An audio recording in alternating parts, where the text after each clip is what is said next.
વાલા મિત્રો,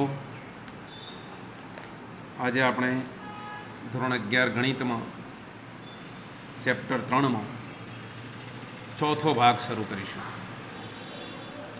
ભાગ 3માં આપણે સાઇન વિધેય અને કોસ વિધેયની એકમ વર્તુળની મદદથી વ્યાખ્યા આપી અને તેની મહત્તમ ન્યૂનતમ કિંમતો વિશે વાત કરી. તે ક્યાં શૂન્ય થાય છે, સાઇન અને કોસ ના ક્યાં શૂન્ય મળે. શૂન્ય એટલે કે સાઇન એક્સ બરાબર 0 થાય તેવા બધા એક્સ, કોસ એક્સ બરાબર 0 થાય તેવા બધા એક્સ, આ બધા એક્સને તે વિધેયના શૂન્યો કહીશું આપણે, એની વાત કરી. હવે સાઇન અને કોસની મદદથી જ આપણે ટેન, કોટ, સેક, કોસેકની વ્યાખ્યા કરીએ છીએ. તો તેના પણ પ્રદેશ અને વિસ્તાર વિશે થોડીક વાત કરી લઈએ, અને જે તમારે યાદ રાખવાના છે. ખાસ જરૂર પડે તો થોડીક વખત લખીને આ બધા જ વિધેયના પ્રદેશ અને વિસ્તાર કંઠસ્થ રાખવાના છે. તો જોઈએ, પહેલાં સાઇન વિધેયની વાત કરીએ. તેનો પ્રદેશ આર છે અને વિસ્તાર આપણે સાબિત કર્યો નથી, પણ આપણે એટલું જોયું કે એકમ વર્તુળ પર કોઈ પણ બિંદુ હોય તો તે બિંદુનો એક્સ એમની મહત્તમ કિંમત 1 અને ન્યૂનતમ કિંમત -1, અને બાકીના બધા જની કિંમત -1, 1 અને એની વચ્ચે જ રહેશે. એટલે આપણે એવું નક્કી કર્યું કે કોસ વિધેયનો વિસ્તાર એ -1, 1 અને તેની વચ્ચેની બધી જ સંખ્યાઓ છે. તેને આપણે વિવૃત અંતરાલ -1, 1 કહીશું. અંગ્રેજીમાં જો વાત કરીએ તો ક્લોઝ ઇન્ટરવલ -1, 1 થશે. તેવું જ સાઇનનું પણ છે, તેનો પણ પ્રદેશ આર અને વિસ્તાર -1, 1 અને તેની વચ્ચેની બધી જ સંખ્યાઓ. હવે વાત કરીએ આપણે ટેન વિધેયની. ટેન એટલે આપણને ખબર છે સાઇન અને કોસનો ગુણોત્તર છે. ટેન એક્સ એટલે sine x upon cos x. હવે છેદમાં આવે કોસ એક્સ. આપણે જાણીએ છીએ કે છેદ શૂન્ય થાય તો તે કિંમત વ્યાખ્યાયિત રહેતી નથી. એટલે ટેન વ્યાખ્યાયિત રહેવા માટે અથવા ટેન એક્સ વ્યાખ્યાયિત હોવા માટે જે છેદ છે એનો કોસેક્સ એ શૂન્ય ન થવો જોઈએ. એટલે કે આપણે જ્યાં કોસેક્સ શૂન્ય થાય છે એવા એક્સ બાદ કરવા પડે, અને કોસ શૂન્ય ક્યાં થાય છે એ આપણને ખબર છે. કોસેક્સ બરાબર 0 તો એક્સ બરાબર 2k + 1 π/2 k belongs two z. આમ આપણે ટેનના પ્રદેશ માટે આરમાંથી આટલા ઘટકો બાદ કરવાના છે. કયા ઘટકો? 2k + 1 π/2 k belongs two z. એટલે કે π/2, 3π/2, 5π/2 એવી રીતે બધા ઋણ પણ, -π/2, -3π/2 વગેરે. એનો વિસ્તાર આર આપણે સ્વીકારી લઈશું. તેવું જ કોટ વિધેય માટે. કોટ વિધેયનો પ્રદેશ નક્કી કરતા પહેલાં, કોટ એટલે કોસ અપોન સાઇન. છેદમાં સાઇન છે, સાઇન શૂન્ય થવો જોઈએ નહીં. સાઇન ક્યાં શૂન્ય થાય છે? સાઇન એક્સ બરાબર 0 તો એક્સ બરાબર k π k belongs two z. આપણે તેટલા ઘટકો બાદ કરી દીધા આરમાંથી. એટલે કોટ વિધેયનો પ્રદેશ r - k π k belongs two z. તેનો પણ વિસ્તાર આર છે તેમ સ્વીકારી લઈશું. હવે વાત આવી સેક વિધેયની. સેક એટલે 1/છેદમાં કોસ, સેક એક્સ એટલે 1 અપોન કોસ એક્સ. હવે છેદમાં કોસ વિધેય છે. કોસના શૂન્યનો પણ આપણને ખબર છે 2k + 1 π/2 k belongs two z. એટલે આપણે સેક વિધેય વ્યાખ્યાયિત કરવા માટે આર માઇનસ કોસના શૂન્ય બાદ કરી દીધા. એટલે સેકનો પ્રદેશ r - 2k + 1 π/2 k belongs two z. વાત આવી તેના વિસ્તારની. હવે કોસેક્સ માટે આપણે જોયું કે cos x greater than equal to 1, તો 1 upon cos x less than equal to 1. તે જ રીતે cos x greater than equal to -1, તો 1 upon cos x less than equal to -1. આમ સેકની વાત કરીએ તો સેક એક્સ એ 1 કે 1થી મોટા અથવા -1 કે તેથી નાના. આમ સેકનો વિસ્તાર છે જે -∞ થી -1 ક્લોઝ ઇન્ટરવલ, યોગ ક્લોઝ ઇન્ટરવલ 1 to ∞. આમ આરમાંથી માત્ર -1, 1 વચ્ચેની બધી જ વાસ્તવિક સંખ્યાઓ બાદ થશે. એટલે એનો વિસ્તાર આર - ઓપન ઇન્ટરવલ -1, 1 થશે. કોસેક વિધેયને વ્યાખ્યાયિત કરવું હોય તો કોસેક બરાબર 1/sin, છેદમાં સાઇન આવે, સાઇનના શૂન્યનો ગણ બાદ કરવો પડે. સાઇનના શૂન્યનો ગણ એટલે કે પાઈ કે બિલોંગ્સ ટુ ઝેડ. આમ કોસેકનો પ્રદેશ આર માઇનસ કે પાઈ કે બિલોંગ્સ ટુ ઝેડ. કોની જેમ? કોટની જેમ જ. કોટ અને કોસેક આ બંનેના પ્રદેશ ગણ સરખા છે. તે જ રીતે ટેન અને કોટના, ટેન અને સેકના પણ પ્રદેશ ગણ સરખા છે. બંનેના છેદમાં કોસ છે. માટે કોસેકનો પ્રદેશ આર માઇનસ કે પાઈ કે બિલોંગ્સ ટુ ઝેડ અને વિસ્તાર જેમ સેકમાં જોયું તેમ જ આર માઇનસ ઓપન ઇન્ટરવલ -1 1, એટલે કે -1 અને તેથી નાની બધી જ વાસ્તવિક સંખ્યાઓ, 1 અને તેથી મોટી બધી જ વાસ્તવિક સંખ્યાઓનો યોગગણ. આમ તમારે આ આખું જે ટેબલ છે આપણું પ્રદેશ અને વિસ્તાર યાદ રાખવાનું રહેશે. જો સરળતાથી યાદ રાખવું હોય તો સાઇન અને કોસનો પ્રદેશ આર છે, સરખો છે. ટેન અને સેકનો પ્રદેશ R -2 k + 1 π/2 k belongs to Z છે. કોટ અને કોસેક્સનો R - k pi k belongs to Z છે. વિસ્તારની વાત કરીએ તો સાઇન અને કોસનો સરખો છે, ટેન અને કોટનો સરખો છે, સેક અને કોસેકનો સરખો છે. આ યાદ રાખવાનું રહેશે. હવે આપણે કયું વિધેય ક્યાં કયા ચરણમાં ધન કિંમત અને ઋણ કિંમત ધરાવે છે તે જોઈ લઈએ. પહેલાં તો આપણે 4 ચરણની વાત જે તમે જાણો જ છો 8મા 9માં કે ગમે ત્યારે આ શીખ્યા છો. પહેલું ચરણ, બીજું ચરણ, ત્રીજું ચરણ ને ચોથું ચરણ. અહીંયા આપણે એકમ વર્તુળની મદદથી પહેલા ચરણની વાત કરીએ તો 0 નહીં, π/2 નહીં, પણ 0 થી π/2 ની વચ્ચે ઓપન ઇન્ટરવલ 0 થી π/2. આને આપણે પહેલું ચરણ કહીશું. 0 નહીં, π/2 નહીં. હવે પહેલા ચરણમાં કોઈ પણ બિંદુ આવેલું હોય, આપણે તો એકમ વર્તુળ પરનું જ બિંદુ લેવાનું છે, પણ એકમ વર્તુળ કે ગમે ત્યાં પહેલા ચરણમાં ગમે ત્યાં બિંદુ આવેલું હોય તો આપણે જાણીએ છીએ એના બંને આમ ધન છે. એક્સ પણ ધન અને વાય પણ ધન. એક્સ એટલે કોસ અને વાય એટલે સાઇન. આમ પહેલા ચરણમાં કોસ અને સાઇન ધન છે. કોસ ધન હોય એટલે 1/cos પણ ધન, 1/sin પણ ધન, એટલે સેક અને કોસેક પણ ધન. સાઇન અને કોસનો ગુણોત્તર ટેન, ધન ભાગ્યા ધન એ પણ ધન. કોસ અને સાઇનનો ગુણોત્તર એટલે કોટ એ પણ ધન ભાગ્યા ધન એટલે ધન. આમ બધું ધનાધન ધન જ છે.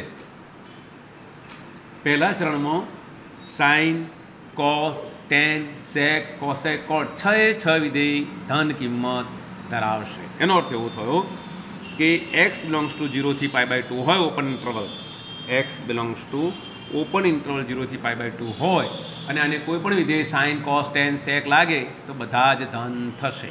આમ પહેલા ચરણની વાત થઈ.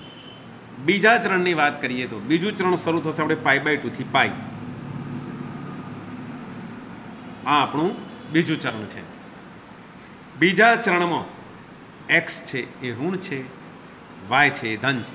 ફરીથી યાદ કરાવું, x એટલે કોસ, y એટલે સાઇન. કોસ ઋણ, સાઇન ધન, એટલે કે કોસનો 1/cos પણ ઋણ, 1/sin ધન. આમ સેક અને કોસેકની વાત કરીએ તો સેક ઋણ, કોસેક ધન.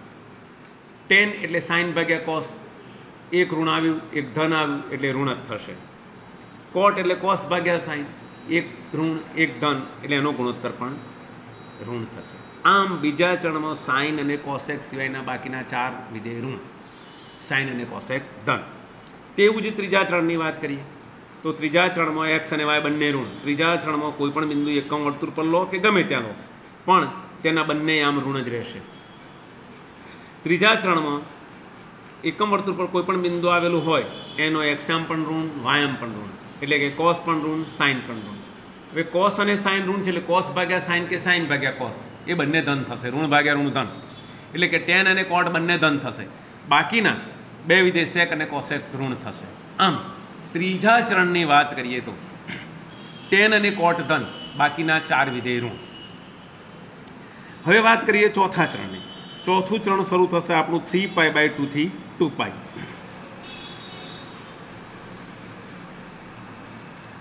ચોથા ચરણની વાત કરીએ આપણે તો ચોથા ચરણમાં એક્સ ધન અને વાય ઋણ. એક્સ એટલે કોસ, વાય એટલે સાઇન. આમ કોસ ધન, સાઇન ઋણ. કોસ ધન એટલે 1/cos sec ધન. આમ કોસ અને સેક ધન, બાકીના બધા જ ઋણ થશે, કારણ કે ટેન કોટ અને કોસેક અને સાઇન આ બધામાં એક વખત સાઇન આવે છે એટલે એની કિંમત ઋણ થશે. આમ ચોથા ચરણની વાત કરીએ તો સેક અને કોસ સિવાય બધા જ ઋણ, સેક કોસ ધન. આમ આપણે 4 ચરણની વાત કરી દીધી. અને યાદ રાખવા માટે ટૂંકમાં આવી રીતે આપણે યાદ રાખી શકીએ ભાઈ, ઓલ એસ ટી સી. આ એક યાદ રાખવા માટે ટૂંકી વાત. ઓલ એટલે બધા જ ધન, આ પહેલું ચરણ થયું. બીજું ચરણ એસ એટલે સાઇન અને કોસેક ધન, બાકી બધા ઋણ. ટી ત્રીજું ચરણ, ત્રીજા ચરણમાં ટી એટલે ટેન અને કોટ ધન, બાકી બધા ઋણ. ચોથું ચરણ સી, સી એટલે કોસ અને સેક ધન, બાકી બધા જ ઋણ. આવું ટૂંકું યાદ રાખવા માટેનું આપણું એક સૂત્ર છે આ. હવે 4 ચરણમાં ક્યાં કયું વિધેય ધન છે તેની વાત કરી. બીજી એક વાત ખાસ કરી દઉં કે પહેલું ચરણ એટલે 0 થી π/2 તો ખરું જ, પણ એક પરિભ્રમણ પૂરું કર્યા પછી અહીં 2π આવ્યા. 2π થી 2π વત્તા π/2 એટલે કે 5π/2. આમ 2π થી 5π/2 ની વાત કરીએ આપણે તો તે પણ પ્રથમ ચરણ જ થશે.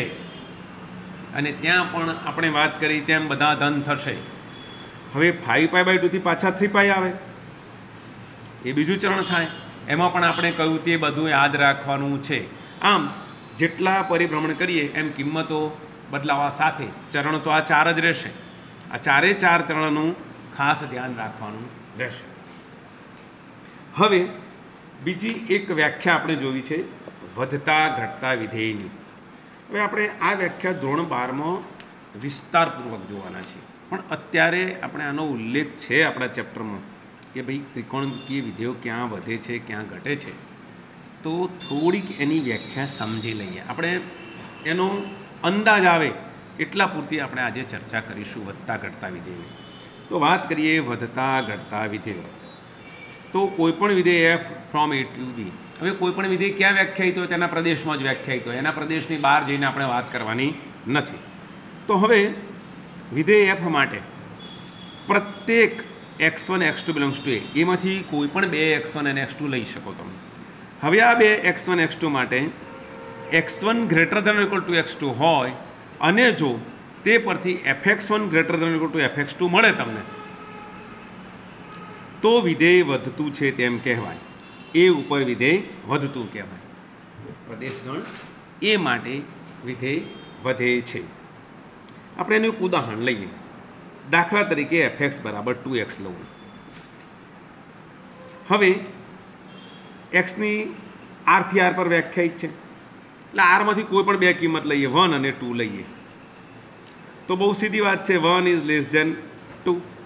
હવે f1 = 2 અને f2 = 4, તો f1 = f2 થયા. ફરીથી જુઓ, વધતા વિધેયનું એક ઉદાહરણ હું તમને સમજાવું. f from r to r fx = 2x. તો આરમાંથી કોઈ પણ 2 કિંમતો લઈએ આપણે, 1 અને 2. 1 < 2 છે, f1 = 2, f2 = 4. તો 2 એ 4 કરતાં નાના છે, એટલે f1 < શું થયું? f2. આમ 1 < 2 ઇમ્પ્લાઇઝ f1 < f2 મળે આપણને. એનો અર્થ એવો થયો કે અહીં f કેવું વિધેય છે? વધતું વિધેય છે. વધતા વિધેયની ખબર પડી. ટૂંકમાં કહીએ તો પ્રદેશગણના એક્સના વધવાની સાથે fx વધે તો વિધેય વધતું કહેવાય. અને એનાથી વિપરીત બને, એક્સના વધવાની સાથે fx ઘટે, એટલે કે x1 > x2 implies fx1 < fx2, તો વિધેય ઘટતું કહેવાય. એનું પણ એક ઉદાહરણ અહીં મેં મૂક્યું છે. જુઓ, g from r to r gx = -x. તો f ઘટતું વિધેય છે. કેમ? અહીં જો તમે g1 લો તો -1 થાય, g2 લો તો -2 થાય. આમ -1 એ -2 કરતાં મોટા છે, એટલે આમાં ઉલટું થયું કે g1 > g2 થયું. 1 < 2 implies 1 <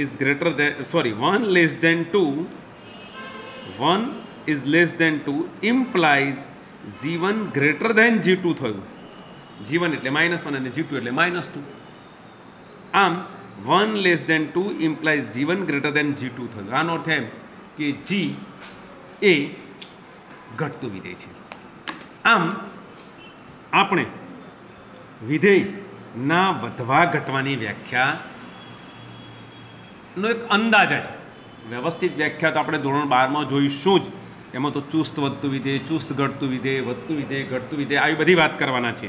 હાલ આપણને એક્સના વધવાની સાથે એફ વધે તો એફ વધતું વિધેય છે, એક્સના ઘટવાની સાથે એફએક્સ ઘટે તો એક્સના વધવાની સાથે એફએક્સ ઘટે તો એફ ઘટતું વિધેય છે. આટલું આપણે યાદ રાખીશું. અને આની મદદથી સાઇન વિધેય, કોસ વિધેય, ટેન વિધેય વગેરે છ વિધેય ક્યાં વધે છે, ક્યાં ઘટે છે તેની થોડીક ચર્ચા આપણે કરવી છે. તો આપણે એ વાત કરી લઈએ. તો પહેલાં વાત કરીએ આપણે પહેલા ચરણની. પહેલા ચરણમાં સાઇન વિધેય વિશે ચર્ચા કરીએ અને કોસ વિધેય પણ સાથે કરી લઈશું. જો મેં એકમ વર્તુળ દોર્યું છે, આ એકમ વર્તુળ એ આપણા ત્રિકોણમિતિનું હૃદય છે એમ કહેવાય. એકમ વર્તુળને ખાસ દોરતા શીખી લેવાનું અને એને સમજી લેવાનું. પહેલું ચરણ આપણે 0 થી π/2 ની વાત કરી. પહેલા ચરણમાં આપણે સાઇન અને કોસ વિધેયની વાત કરીએ. સાઇન અને કોસ એટલે પહેલા ચરણમાં દરેક બિંદુનો એક્સ એમ એટલે કોસ, વાય એમ એટલે સાઇન, એ પણ જાણીએ છીએ. હવે ધારો કે 0 થી આટલા ચાપની લંબાઈ ધારો કે x1 છે અને અહીંથી આ Q સુધીના ચાપની લંબાઈ ધારો કે x2 છે. તો બહુ જ સીધી વાત છે કે x1 is less than x2 થયું. હવે P બિંદુના આયામ cos x1 અને sin x1 થશે, Q બિંદુના આયામ cos x2 અને sin x2 થશે. તો હવે જોઈએ, જો આ જે ઊંચાઈ છે એ sin x1 થશે, આ જે ઊંચાઈ છે sin x2 થશે. સીધી વાત છે, sin x1 is less than sin x2 છે. x1 less than x2 implies sin x1 less than sin x2. આમ એક્સના વધવા સાથે સાઇનની કિંમત પણ વધી એટલે વિધેય સાઇન પહેલા ચરણમાં વધતું વિધેય છે. તેવી રીતે કોસમાં આ છે cos x1, આ છે આટલું cos x2. તો cos x1ની કિંમત કરતાં cos x2ની કિંમત ઓછી છે એટલે આમાં એનાથી ઉલટું થયું.